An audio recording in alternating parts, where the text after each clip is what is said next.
Hello guys, welcome back to our YouTube channel smart value investor. तो इस video में हम बात करने वाले हैं टाटा मोटर्स का शेयर क्यों गिर रहा है।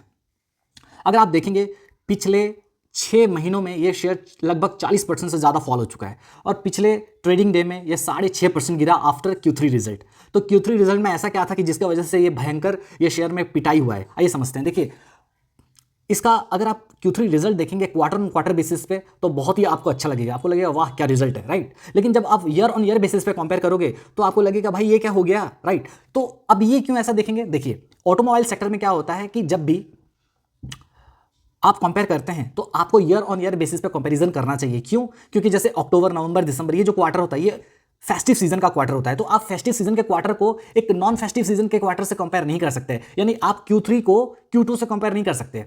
इसलिए Q3 को आपको Q3 FY25 को Q3 FY24 से कंपेयर करना पड़ेगा। तो अगर हम ईयर ऑन ईयर बेसिस पे कंपैरिजन करेंगे तो इनका सेल्स 2% डाउन हो गया है, ग्रॉस प्रॉफिट 15% डाउन हो गया, नेट प्रॉफिट लगभग 21 से 22% डाउन हो गया। तो वही चीज़ जो इन्वेस्टर्स लोगों को परेशान किया है और इसी वजह से एक सेलिंग प्रेशर इसमें दिख रहा है, राइट। ये एक रीज़न है। अच्छा, ये सेल्स कम क्यों है? आपको जैसे पता होगा कि इंडिया का जो अभी हालत है जीडीपी का, ओके, जीडीपी बहुत ही डाउन चल रहा है। उसका इंपैक्ट लोगों के अर्निंग्स पे पड़ता है और अर्निंग्स पे जब पड़ता है लोगों का तो लोग तो कंज्यूमर आइटम्स को खरीदना कम कर देते हैं। और ये जो कार है, कार एक डिस्क्रिशनरी आइटम्स है। जब आपके पास एक्सेस पैसा होता है तो आप खरीदने जाते हो, तो जब लोगों के पास पैसा ही नहीं रहेगा तो लोग कार कहाँ से खरीदेंगे? तो वही एक रीज़न है, राइट। मतलब ये है कि पूरे इकोनॉमी में स्लो डाउन होने की वजह से कार का सेल्स ठप हो गया है। कार का छोड़िए, लोग कंज्यूमर आइटम्स नहीं खरीद रहे हैं तो कार कहाँ से खरीदेंगे? तो ये एक रीज़न है। इसके अलावा इनका जो फ्लैगशिप ब्रांड है क्या, जैगवार लैंड रोवर, जो कि चाइना और यूरोप में ज़्यादा बिकता है, वहाँ भी इनका सेल्स का बहुत ही डिमांड कम हो गया है, ठीक है। अच्छा, इसके अलावा अगर आप देखेंगे इसमें और एक इस बिजनेस में और एक प्रॉब्लम दिख रहा है क्या, ये जो वारंटी कॉस्ट देते हैं, वारंटी कॉस्ट बढ़ गया। वारंटी कॉस्ट क्या होता है कि जैसे आपको पता होगा कि जैसे इनका जो फ्लैगशिप ब्रांड है जैगवार लैंड रोवर, अगर इनको अपना सेल्स बढ़ाना है तो इन लोग क्या करते हैं, तो थोड़ा वारंटी वगैरह देते हैं, ठीक है। मतलब अगर कुछ प्रॉब्लम हो गया, कार में कुछ पार्ट्स खराब हो गया तो एक नॉमिनल चार्ज में आप आइएगा, हम बना देंगे या फिर चेंज ही कर देंगे। तो वो कॉस्ट इनका ज़्यादा बढ़ गया है, क्योंकि तभी तो लोग आपके पास आएंगे ना। मतलब सेल्स बढ़ाने के लिए एक फ्लैगशिप ब्रांड का ये एक मतलब होता है कि हाँ, सेल्स बढ़ाने के लिए एक तरीका हुआ, ठीक है, वारंटी कॉस्ट। तो इनका वारंटी कॉस्ट बढ़ चुका है, ठीक है। इसके अलावा अगर आप कमर्शियल व्हीकल्स देखेंगे तो कमर्शियल व्हीकल्स में भी इनका सेल्स डाउन चल रहा है। क्यों चल रहा है? क्योंकि गवर्नमेंट का जो स्पेंडिंग है इंफ्रास्ट्रक्चर में वो बहुत ही कम हो गया है, रोड नहीं बन रहा है, डैम नहीं बन रहा है, तो कमर्शियल व्हीकल्स जैसे ट्रक वगैरह ये कहाँ से चलेगा? तो ये एक रीज़न है। इसके अलावा जो इलेक्ट्रिक व्हीकल जो सेगमेंट है बहुत ही इमर्जिंग मार्केट है।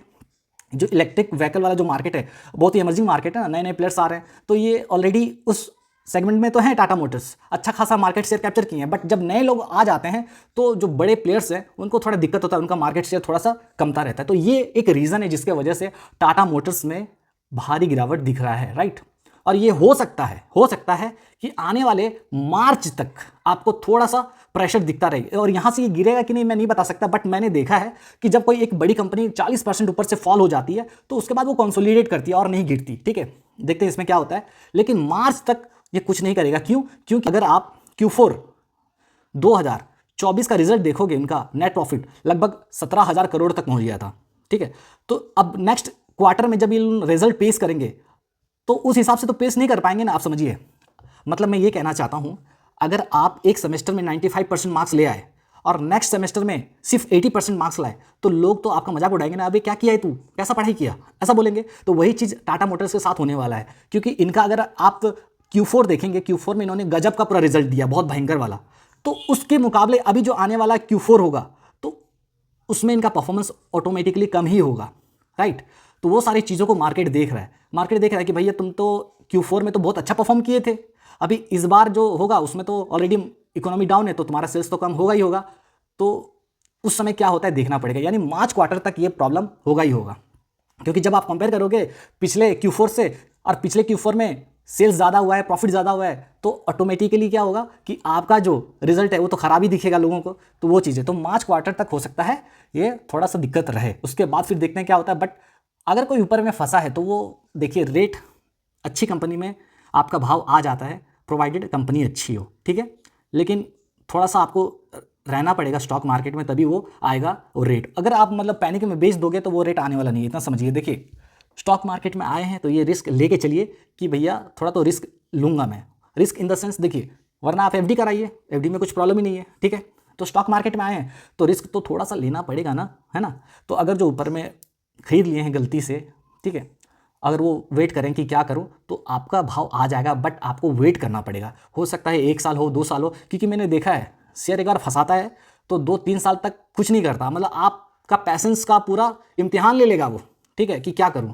उसके बाद वो फिर भागना स्टार्ट करता है। तो जो खरीद के रखें आप बैठे रहिए, और आपको डरने का कोई ज़रूरत नहीं है, कंपनी अच्छी है, देर सवेर ये रिकवर हो जाएगा, राइट। ठीक है, मिलते हैं नेक्स्ट वीडियो में, तब तक के लिए bye, take care and keep investing. ठीक है, चलो।